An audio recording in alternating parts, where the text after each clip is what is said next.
Now, those of you that study yoga have probably learned all about chakras.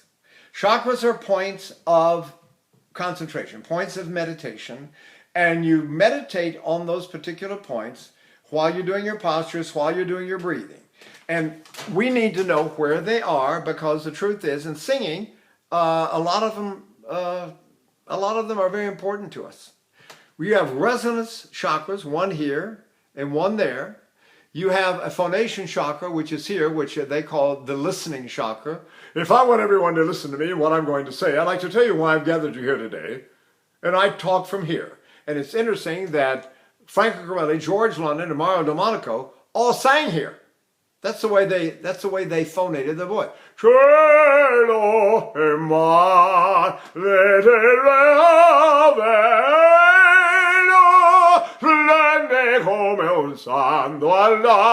and if you have the breath power and the sustaining power, you can sing that way. Very dangerous, because your air column is almost vertical, and if it slips, it hits you in the vocal cord. So it's very dangerous to sing dramatic music that way. And I usually don't have my singers use it at all. I just don't believe it's necessary. You can achieve everything else being much more traditional and using this area. Let's face it, Pavarotti sang till he was, 72 or something. And I asked Alfredo Kraus one time, I said, what do you think about when you sing? He said, un poco qui, un poco qui.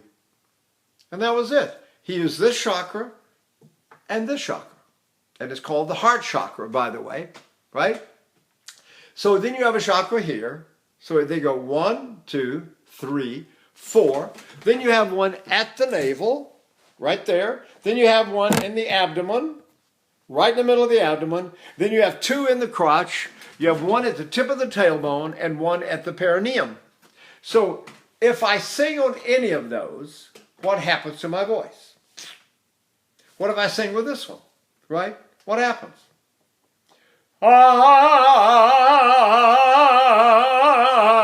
Nothing, because every one of these has an opposite and equal function somewhere. If I'm very vertical, I have a vertical opposite and equal function. If I use this one, and I go, then that's more of a diagonal, and it goes down and hits me in the tailbone. Then I try this one.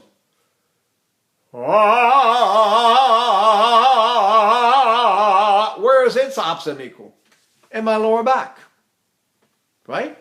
What about this one?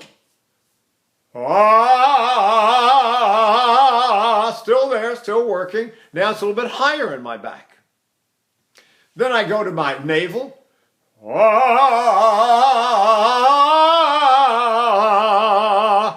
Where is its opposite and equal function? Right here, right in the middle of my back. Then I go into my abdomen, right in the middle of my abdomen, and I go,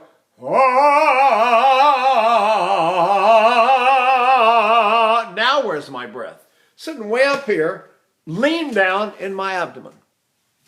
By the way, that's a great technique for buffo basses and baritones, right? Fondator della mia sorte. It's a good place to lean. Caruso said he kept the breath down there toward his abdomen all the time, so we really know what was going on, because he talks also about contrary motion. So if I breathe, and then a little contrary motion, but let it fall in my abdomen, I get,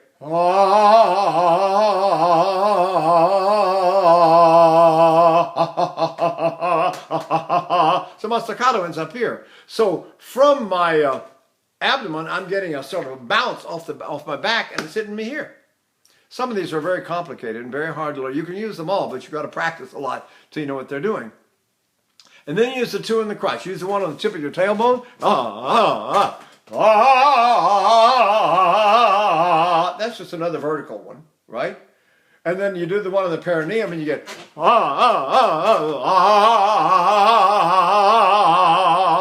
So which one shall I use? Well, the traditional one is the one they say is the most difficult one to conquer, to get open, and that's the heart chakra. That's the one we protect ourselves with all the time. We don't want to just open up and be free. But if I can get it, see, then that's supposed to be the best. For mi vedere lagrime. Supposed to be the most communicative.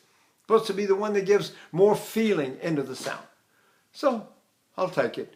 Be interesting to hear everybody doing all this. I'd like to see how they all do it, or which one they like.